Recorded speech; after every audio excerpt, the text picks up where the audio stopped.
Day 3 of learning SQL, and today we are going to look at the group by function. The group by function is used to arrange rows that have the same values in one or more columns into groups. It's often combined with aggregate functions like the count, sum, average, min, and max. In our case, we want to query the employee demographics database. So let's first see what's contained in our table. Sorry. Employee demographics table. When you run that, you can see all the information in our table. Now, let's say we want to group by the gender column. So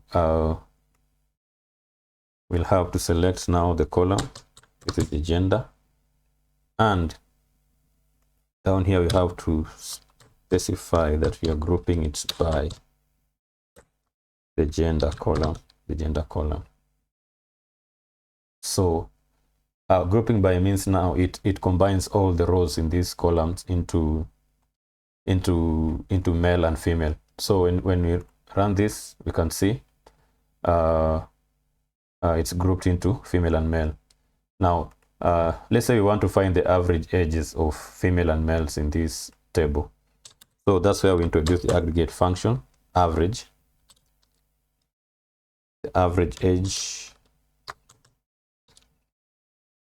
So when you run that, it gives us the average ages of females, which is 38, and males, which is 41.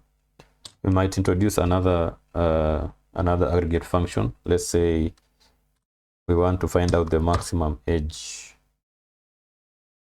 of both males and females in this table. So we just introduce max age and we run it. We can see the maximum age of females is 46 and males is 61. What about the minimum age? The mean age. Run that. You can see the minimum age is 29 and 29 for female and 34 for males.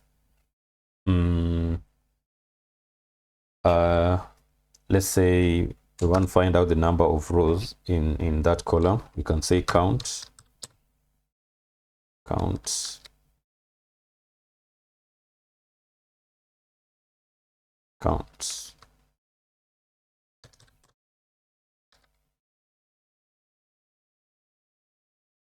As you can see, the number of rows are 4 and 7. So that's it for the group by function. Follow me for more classes on SQL.